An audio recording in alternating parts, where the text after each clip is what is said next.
Sahabat Akela, sesuai janji saya dulu dalam video ini kita akan bahas kondisi inflasi Amerika Serikat yang kebetulan berdasarkan data Consumer Price Index dan Producer Price Index yang dirilis US Bureau of Labor Statistics pada tanggal 13 dan 14 Juli lalu menunjukkan angka yang paling tinggi sepanjang 4 dasawarsa terakhir, yaitu 9,1% ya, inflasi mencapai 9,1%. Jauh lebih tinggi dibandingkan bulan sebelumnya 8,6%. Kondisi ini langsung direspon media mainstream dan media sosial dengan news headline mencekam sehubungan dengan inflasi. Video ini akan menuntun Anda untuk melakukan riset guna menemukan data yang seringkali tidak bisa Anda peroleh tanpa menggali langsung ke sumbernya. Seperti biasa, video ini dipersembahkan oleh Akela Trading System, pusat pembelajaran investasi dan trading bursa saham Amerika meliputi US stock, ETF, dan derivatif, termasuk futures, options, dan option on futures. Jika Anda ingin belajar tentang investasi maupun trading di Bursa Amerika, silakan kunjungi www.tradingnyantai.com.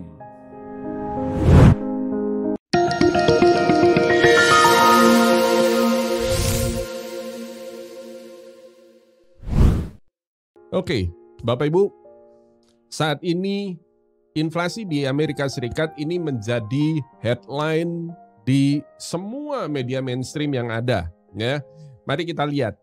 Ya, yang pertama adalah dari Bloomberg dan bunyinya adalah US inflation quickens to 9.1%, amping up Fed pressure to go big. Ini maksudnya adalah inflasi Amerika itu mengalami akselerasi atau percepatan menjadi 9,1% dan ini menekan the Fed untuk menaikkan suku bunga secara lebih agresif lagi.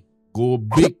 Ya, kemudian ya, CNBC itu juga mengatakan bahwa inflasi Amerika itu naik 9,1% di bulan Juni yang diumumkan pada tanggal 13 Juli kemarin.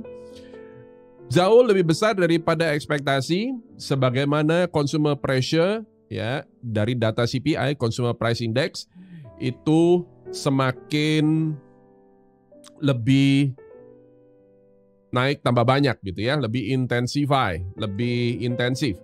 Nah, mari kita lihat apa yang terjadi di media di Indonesia. Bapak Ibu, media-media di tanah air juga memiliki gambaran yang sama. Ya, breaking news ini dari CNBC Indonesia, inflasi Amerika Serikat makin menggila, meledak 9,1%.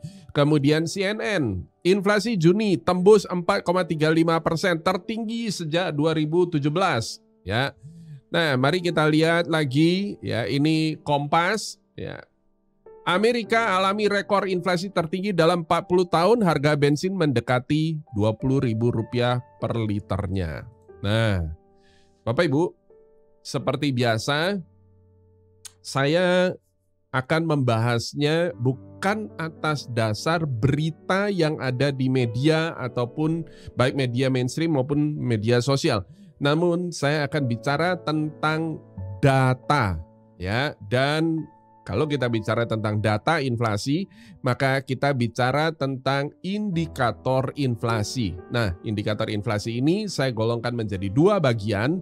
Ada lagging indicator dan ada leading indicator. Dan saya akan mulai dari yang pertama dulu, lagging indicator. Apakah itu lagging indicator?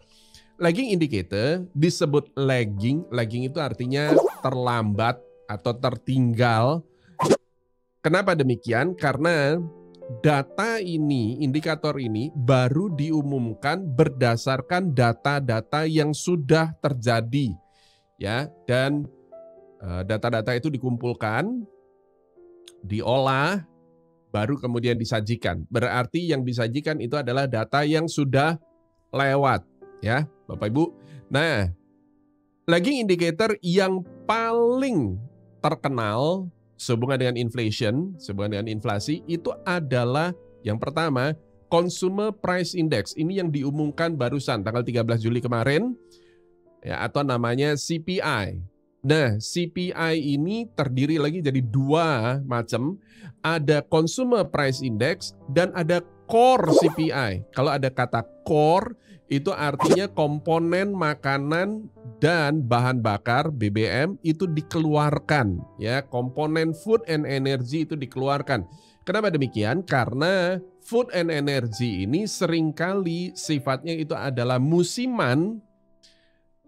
Ada musim-musim tertentu yang mengakibatkan panen gagal karena mungkin kemarau panjang, mengakibatkan harga produk makanan tertentu itu jadi naik banyak karena musiman. Kemudian karena sifatnya situasional, contohnya adalah karena kondisi geopolitik tertentu seperti yang kita alami sekarang, ya, ada ketegangan di Eropa, Ukraina dan Rusia, maka mengakibatkan harga energi jadi naik banyak. Nah, karena itu seringkali komponen food and energy ini dikeluarkan, ya, dan kita jadi tahu real inflation-nya seperti apa. Nah, mari kita lihat sekarang. Ini adalah data CPI, Consumer Price Index, dan Consumer Price Index ini sebagaimana kita lihat di situ. Ya, pada tanggal 13 Juli, Anda bisa lihat di situ tanggalnya, tanggal 13 Juli, ya, hari Rabu, ketika diumumkan, actual datanya itu adalah 1,3%, jauh lebih tinggi dibandingkan bulan sebelumnya 1%, lebih tinggi daripada forecast atau konsensus sebesar 1,1%. Dan ini artinya inflasi actual di bulan Juni itu lebih tinggi dari di bulan Mei, lebih tinggi pula dibandingkan dengan konsensus atau ekspektasi. Nah, di samping Consumer Price Index, Bapak Ibu, ada juga data yang kedua, dan itu adalah Producer Price Index atau PPI. Sama dengan CPI, PPI juga ada dua macam, ada PPI dan ada Core PPI. Kalau Core itu berarti komponen food and energy dikeluarkan. Mari kita lihat sekarang Producer Price Index. Ini adalah inflasi di tingkat produsen. Jadi kalau CPI itu adalah inflasi di tingkat konsumen, maka ini adalah inflasi di tingkat produsen. Mari kita lihat. Berdasarkan data PPI yang diumumkan pada tanggal 14 Juli hari Kamis kemarin ini, ya, maka Anda bisa lihat di situ angkanya 1,1%, ya, jauh lebih tinggi daripada konsensus 0,8%, dan jauh lebih tinggi juga dibandingkan dengan bulan sebelumnya, ini bulan Mei 0,8%. Dengan kata lain berarti inflasi Amerika belum ada tanda-tanda penurunan kalau berdasarkan data ini. Ya, ingat ini adalah data bulan Juni. Ya, diumumkannya bulan Juli. Data bulan Juni itu adalah berdasarkan data-data harga barang-barang di bulan sebelumnya. Ya. Nah, karena itu seringkali ini disebut lagging indicator. Kenapa? Karena seringkali harga barang-barang itu tidak langsung tercermin pada data ini. Ya, harga barang-barang yang terjadi saat ini tidak langsung tercermin di sini. Nah, akan tetapi datanya menunjukkan bahwa inflasi di bulan Juni itu adalah 1,1%, jauh lebih tinggi dibandingkan bulan sebelumnya maupun konsensus di tingkat produsen. By the way, Bapak Ibu, saya mendapatkan data ini dari website forexfactory.com, ya. Ini sumbernya forexfactory.com. Anda juga bisa mendapatkan data yang sama dari website lain, misalnya contohnya ada Trading Economics atau Investing. Nah, lagging indicator yang pertama itu adalah CPI, yang kedua adalah PPI, yang ketiga adalah Personal Consumption Expenditure atau PCE. Ini adalah data inflasi yang paling banyak dipakai oleh The Fed. Ini yang menjadi lagging indicator utamanya The Fed, Personal Consumption Expenditure. Nah, berbeda dengan CPI, ini juga personal, berarti ini di tingkat konsumen juga, tapi ini adalah harga barang-barang yang digunakan oleh konsumen sehari-hari. Ini adalah meliputi harga barang-barang kebutuhan mereka sehari-hari yang dikonsumsi sehari-hari. Bapak Ibu, Anda perhatikan ya, data PCE ya, yang terakhir itu adalah 0,3. Ya, ini lebih rendah daripada ekspektasi atau konsensus.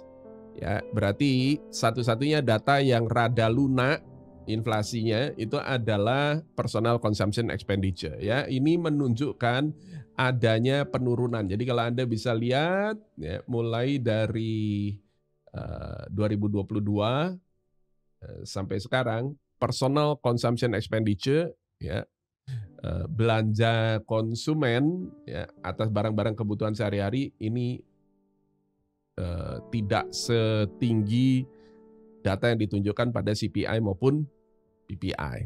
Ya, nah, so 3 data lagging indicator, CPI, PPI, dan PCE, personal consumption expenditure.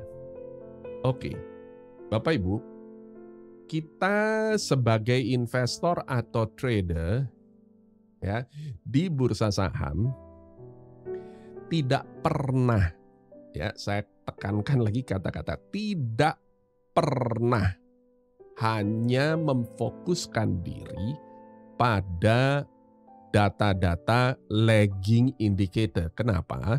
Karena lagging indicator itu berarti indikator yang datanya sudah lewat. Sebagai seorang trader ataupun investor, kita selalu berusaha mengantisipasi ke depan. Karena itu, kita lebih fokus pada yang namanya leading indicator. Nah, ini dia. Bapak Ibu, berbeda dengan lagging indicator, leading indicator ini tidak semudah buka website forexfactory.com langsung muncul datanya, tidak semudah buka tradingeconomics.com langsung muncul datanya seperti itu, ya, atau baca media. Nah, akan tetapi untuk leading indicator kita mesti a little bit digging, ya, lebih menggali datanya. Tapi ini penting, perhatikan baik-baik data nomor 1 namanya inflation break-even rate. Ya, inflation break-even rate pada video sebelumnya, ya, tentang inverted yield curve atau kurva imbal hasil obligasi terbalik, saya sudah jelaskan apa itu inflation break-even rate, ya, pada dasarnya itu adalah selisih antara nominal yield treasury dengan tips yield, ya, dan bagi yang ketinggalan videonya Anda bisa lihat di link di atas ini, ya. Nah, Bapak Ibu, inflation break-even rate, ya, sebagaimana tadi saya bilang, adalah selisih antara yieldnya US Treasury, kita sebut nominal yield, dan tips yield atau Treasury Inflation Protected Security, disingkat TIPS, TIPS, ya, Treasury Inflation Protected Security. Nah, Bapak Ibu, di video tersebut, ya, tentang inverted yield curve, saya sudah menjelaskan tentang Fisher formula yang diungkapkan oleh Irving Fisher. Nah, Fisher formula ini bunyinya adalah, ya, nominal interest rate itu adalah total penjumlahan real interest rate ditambah tingkat inflasi. Nah, dengan demikian, kalau kita mau mengukur tingkat inflasi dengan menggunakan data real interest rate dan nominal interest rate, caranya adalah tinggal R-nya ini dipindahkan ke kiri, maka jadinya I min R sama dengan inflation, ya. Rumusnya jadi kayak begini. Nah, ini artinya, ya, I itu adalah nominal interest rate, ini adalah yieldnya obligasi tradisional atau dalam hal ini ada 30 years treasury bonds, 10 years treasury notes, dan 5-year treasury notes, ya. 30 tahun, tenor 30 tahun, tenor 10 tahun, dan tenor 5 tahun. Nah, dikurangkan dengan tips yield tenor 30 tahun, tenor 10 tahun, tenor 5 tahun ya, masing-masing gitu ya. Jadi treasury 10 tahun yieldnya dikurangkan dengan tips yield tenor 10 tahun juga. Maka ketemulah expected inflation berdasarkan investor obligasi. Nah, saya simpulkan seperti ini. Ya, tips adalah treasury inflation protected securities, ya. Tips yield itu adalah treasury yield dikurangi expected inflation. Dengan demikian expected inflation itu adalah selisih dari treasury yield dikurangkan tips yield. Ya, Bapak Ibu, mengenai detail ini sudah saya bahas pada video sebelumnya tentang inverted yield curve. Nah, inflation expectation tersebut, Bapak Ibu, itu adalah pada dasarnya selisih treasury yield dengan tips yield, dan selisih treasury yield dan tips yield itu juga disebut inflation break even rate namanya. Nah, dengan demikian kalau kita mau mengukur inflation expectation menurut bond investor, maka cukup kurangkan saja, contohnya dalam hal ini 10-year yield dikurangkan tips 10-year yield, ya.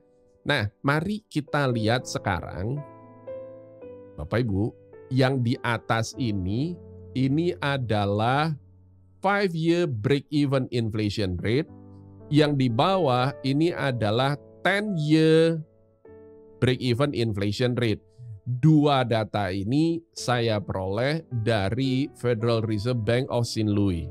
Ya, data dari Federal Reserve Bank of St. Louis. Kalau Bapak Ibu perhatikan sekarang, maka nampak jelas di sini bahwa mulai bulan Mei ya Bapak Ibu, ya, inflation break even rate 5 tahun, tenor 5 tahun dengan inflation break even rate tenor 10 tahun itu menunjukkan tanda-tanda penurunan. Ini kalau Anda lihat ini grafiknya turun. Berarti walaupun inflasi di Amerika tambah naik nyampe 9,1%, namun inflation break even rate bilang bahwa ke depan inflasi Amerika bakal turun. Mereka, ya Bapak Ibu, tidak melihat atau mereka berusaha mengantisipasi bahwa inflasi Amerika sudah mencapai puncaknya dan kedepannya bakal turun. Oke, ini katanya bond investor. Nah, berarti ada dua pendapat yang berbeda. Nomor satu, itu adalah Bapak Ibu, media, baik media mainstream di Amerika maupun media mainstream di tanah air, semuanya teriak dengan headline gede besar, ya, bilang bahwa inflasi semakin tambah tinggi. Oke. Sementara bond investor 10 years dan 5 years bilang bahwa inflasi Amerika mereka antisipasi adalah akan turun ke depannya, sudah mencapai puncak dan ke depannya akan mulai turun. Oke. Pertanyaannya adalah mana yang Bapak Ibu ikuti? Mana yang kita mau ikuti ini sekarang, ya? Sederhananya adalah kalau kita bicara bond investor yang jelas adalah uang mereka masuk, ya. Berarti kalau antisipasi mereka keliru, berarti ada kerugian duit yang terjadi di situ. Oke? Nah, Bapak Ibu, mari kita teruskan sekarang. Ya. Yang kedua, ya, jadi data inflation leading indicator nomor 1 itu adalah inflation break even rate. Yang kedua itu adalah CRB Index. CRB itu adalah singkatan dari Commodity Research Bureau. Nah, apa itu? Oke. Saya sering kali memberikan penjelasan tentang S&P 500 Index. Itu adalah indeks saham gabungan yang terdiri dari 500 saham unggulan yang diperdagangkan di bursa saham Amerika. CRB pada dasarnya adalah sekumpulan komoditi, jadi indeks yang berisikan sekumpulan komoditas mulai dari energi kompleks itu berarti crude oil, natural gas, gasoline, heating oil. Kemudian metal kompleks, metal itu berarti ada precious metal, itu adalah gold, kemudian silver, kemudian copper, platinum, palladium, aluminium, ya.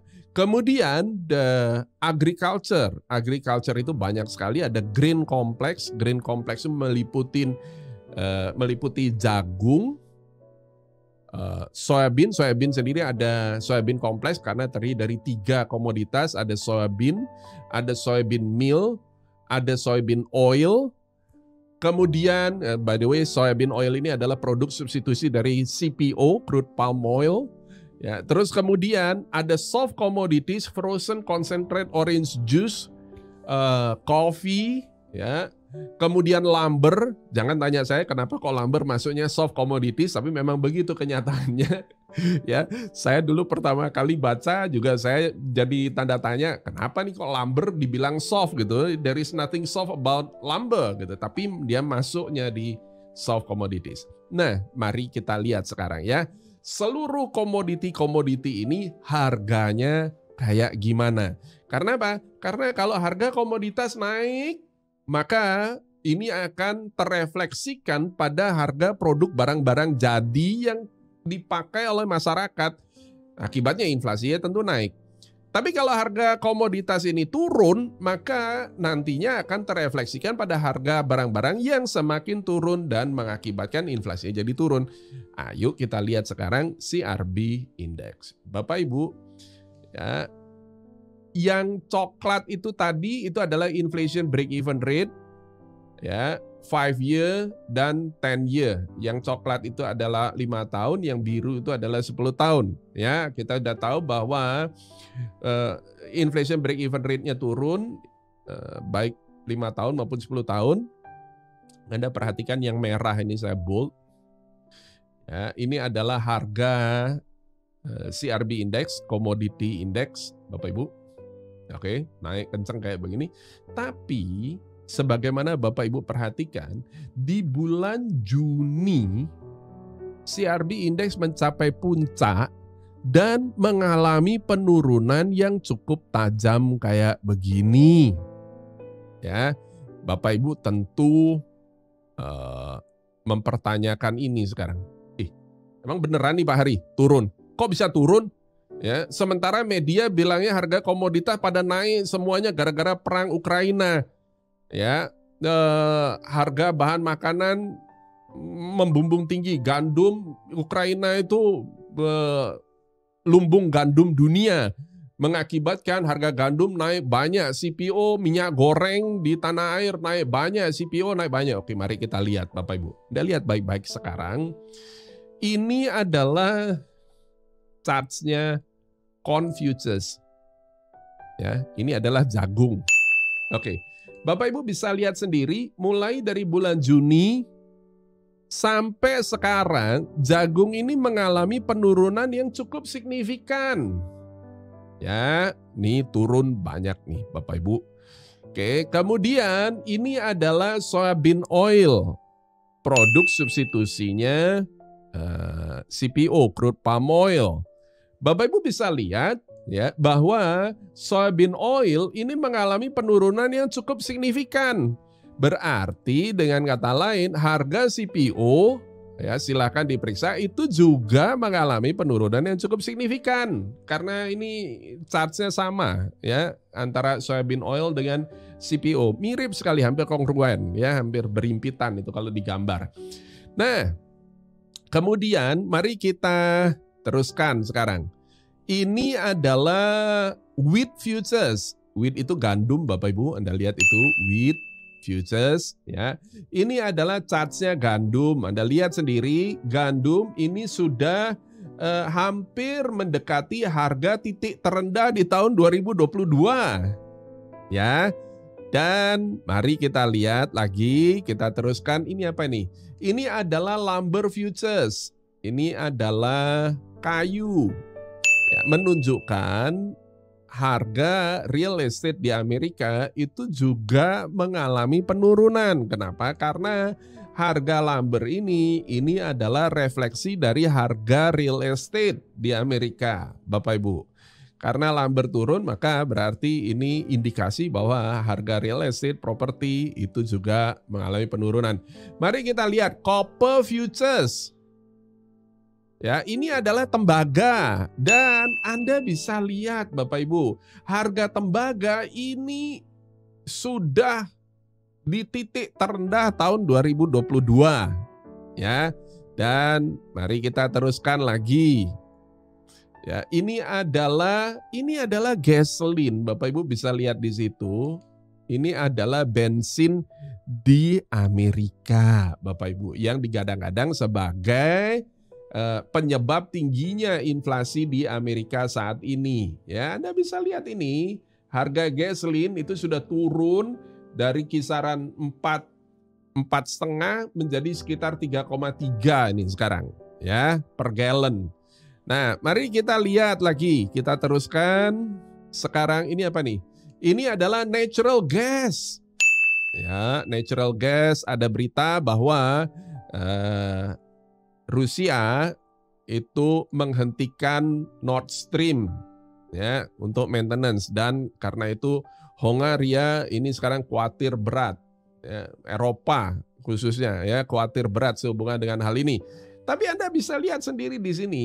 Ya, data terakhir per tanggal 12 Juli itu, Bapak Ibu, ya, menunjukkan bahwa harga natural gas seperti apa, ini mengalami koreksi, ya kayak begini.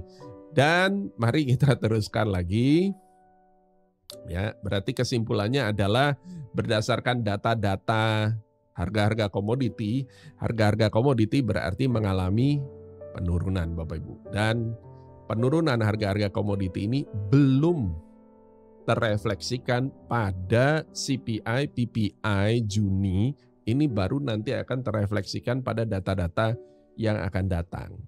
Dan investor maupun trader, kita tidak pernah ya mengambil keputusan itu atas dasar data yang masa lampau ini tadi.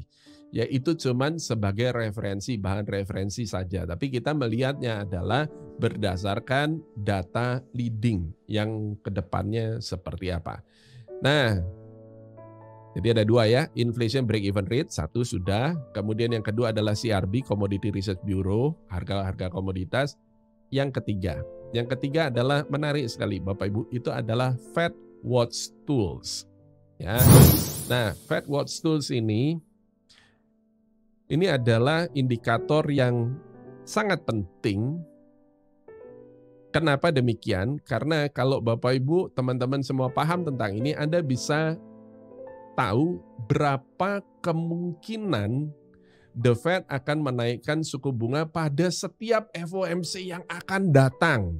Ya, dan menjelang FOMC, menjelang sidang The Fed, ya, kemungkinannya The Fed akan menaikkan suku bunga berapa persen itu langsung terrefleksikan pada Fed Fund Futures, Bapak Ibu.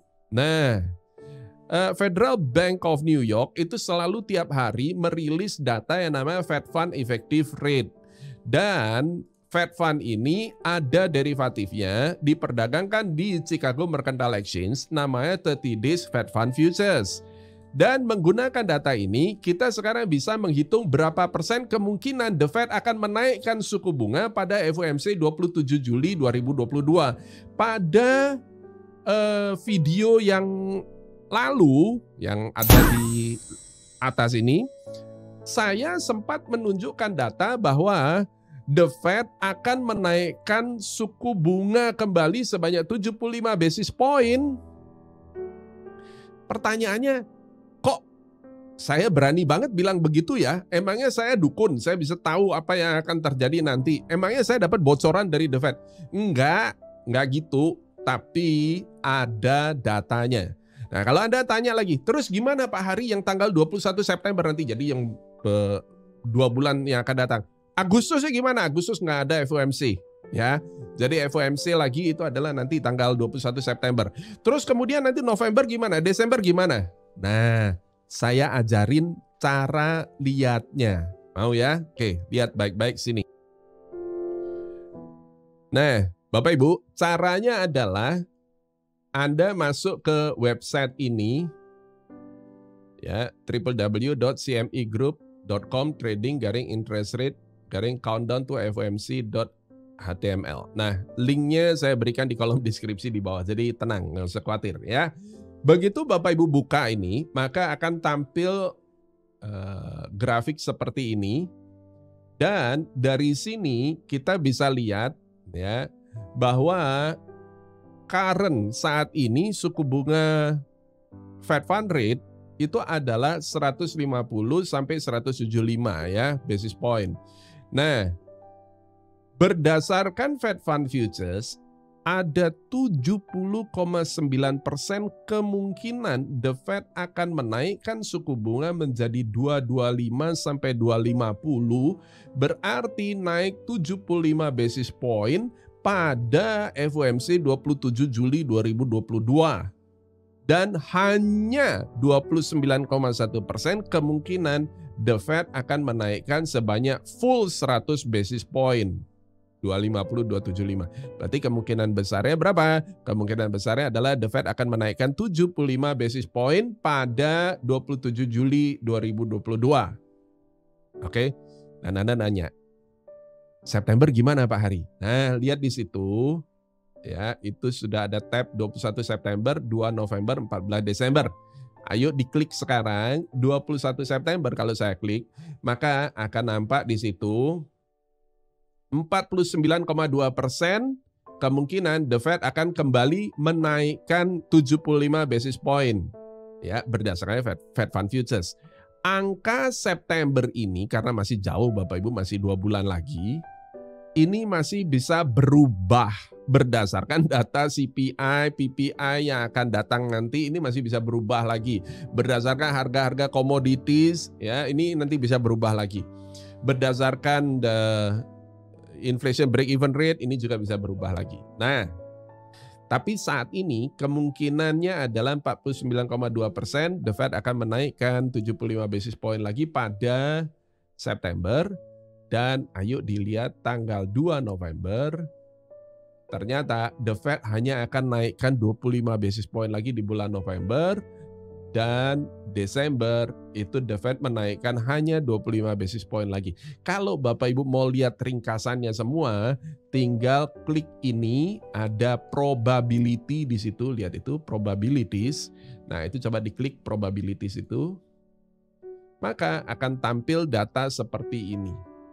Ya. Nah, ini dia datanya. Ya, sudah saya perbesar. Bapak Ibu coba lihat ini sekarang. Tanggal 27 Juli, ya FOMC yang akan datang, ya lihat yang biru ini 70,9% The Fed akan menaikkan 75 basis point menjadi 225, 250. Kemudian berdasarkan Fed Fund Futures, tanggal 21 September pada FOMC 21 September, The Fed akan menaikkan berapa banyak? Anda lihat dari 225 jadi 300, berarti nambah 75 basis point lagi. 21 September. Nah, menariknya adalah tanggal 2 November, The Fed hanya ekspektasinya, Fed Fund Futures hanya ekspektasi The Fed menaikkan 25 basis point lagi saja. Dan another 25 basis point lagi pada FOMC 14 Desember 2022. Dan sesudah itu, ini yang menarik, Bapak Ibu Anda perhatikan, di tahun 2023 The Fed berhenti menaikkan suku bunga. Jadi suku bunga tertinggi ada di 350, 375. Dan kemudian ekspektasinya di pertengahan 2023 The Fed malah akan mulai menurunkan suku bunga acuan. Artinya kesimpulannya adalah apa Bapak Ibu? Berarti Fed Fund Futures pelaku pasar Fed Fund Futures, traders di Fed Fund Futures, ini mengantisipasi bahwa inflasi di Amerika sudah mencapai puncak dan The Fed akan merespon dengan perlahan-lahan mengurangi menaikkan suku bunga. Bahkan di tahun depan The Fed akan mulai berhenti dan mulai menurunkan sedikit dan kemudian stabil, Bapak Ibu. Ya, Anda bisa lihat di sini. Berarti kesimpulannya adalah bila Anda adalah seorang trader Fed Fund Futures, Anda mengantisipasinya inflasi di Amerika berarti mulai turun. Jelas ya? Nah, kenapa bisa terjadi seperti itu? Bapak Ibu, ini yang terakhir, leading indicator yang terakhir. Ada satu data yang saya mau tunjukkan sama Bapak Ibu yang namanya bullwhip effect. Bullwhip effect ini dikemukakan pertama kali oleh seorang profesor Supply Chain Management di MIT, Massachusetts Institute of Technology, namanya Profesor J. Forrester. Nah, ini dia. J. Forrester pada dasarnya bilang bahwa perubahan kecil di konsumen ini akan mengakibatkan gelombang yang sangat besar di sisi produsen, di sisi supplier. Ya, kenapa bisa begitu? Bapak Ibu, saya kasih ilustrasi singkat. Misalkan ada satu toko kecil yang biasanya dia jualan Indomie atau mie instan sebanyak 20 dus dalam 1 bulan misalnya. Nah, kemudian karena satu dan lain hal, karena ada peristiwa tertentu, tiba-tiba ada yang ngeborong itu semua dan itu dihabiskan semuanya. Mengakibatkan si toko kecil ini sekarang tidak punya stok lagi. Dia terpaksa order ke agennya. Ya, 20 dus atau bahkan 2 kali lipatnya 40 dus karena dia khawatir kalau ada yang ngeborong lagi ntar kehabisan stok lagi. Nah, wholesale sekarang ngelihat, wih, berarti bisnisnya lagi keren nih ya. Kalau satu toko kecil aja sekarang biasanya dia cuma makan 20 dus dalam 1 bulan, ini sekarang dia sekali order 40. Dan saya punya ada 10 toko kecil yang biasa saya supply tiap bulan, maka berarti ya katakanlah 5 aja yang kayak begini, berarti saya mesti order 5 kali 20. Ya, saya berarti harus order 100 ke distributor. Ya, dan dia order ke pabrik ya sekarang 100. Dan pabrik akan melihat bahwa wah, bisnisnya lagi keren banget nih ya. Ini si distributor ordernya meningkat pesat. Sehingga pabrik pun merespon dengan menaikkan jumlah produksi dengan sangat besar. Dan dia order bahan baku dari supplier bahan baku dalam jumlah yang jauh lebih besar lagi. Anda perhatikan, hanya gara-gara ada satu orang doang yang ngeborong barang ya di satu toko kecil, ini mengakibatkan gelombang yang sangat besar di sisi supplier. Ini peristiwa ini sangat terkenal di dalam dunia supply chain management, nama istilahnya adalah efek bullwhip atau bullwhip effect. Nah, Bapak Ibu, Anda perhatikan sekarang, ini yang saya tunjukkan kepada Bapak Ibu sekarang ini itu adalah data inventory atau stok barang dari retailer-retailer di Amerika, Bapak Ibu.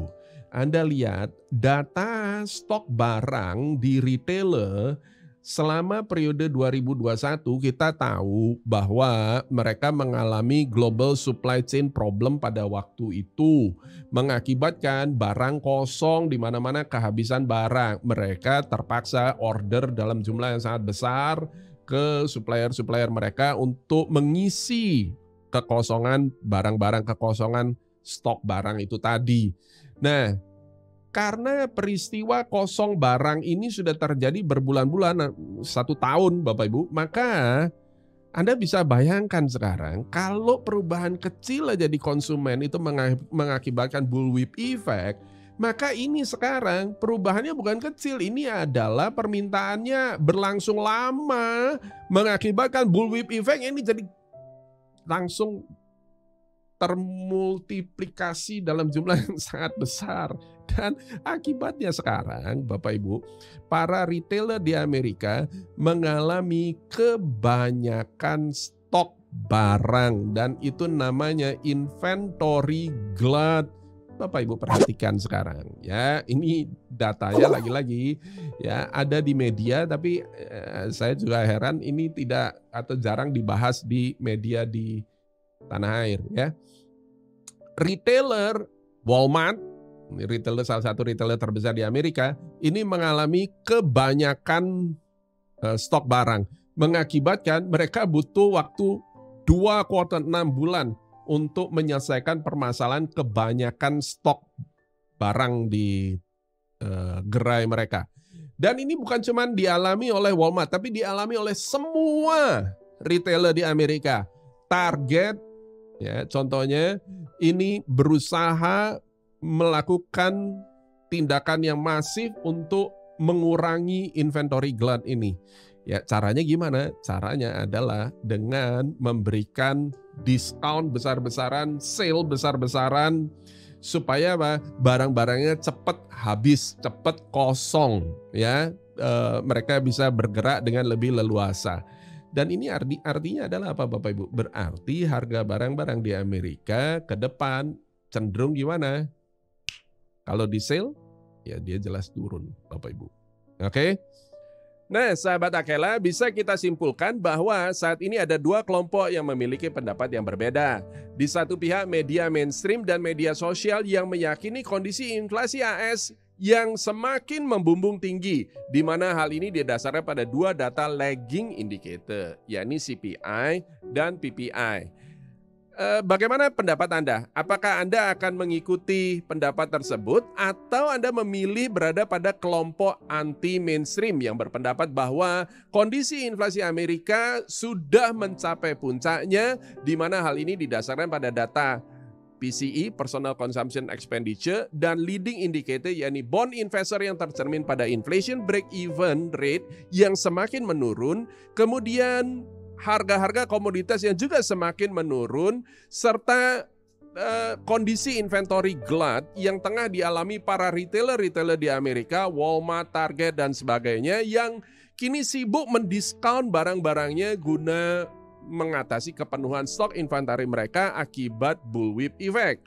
Silakan ketik pendapat Anda di kolom komentar di bawah ini dan nantikan video berikutnya, yakni kekhawatiran akan resesi global.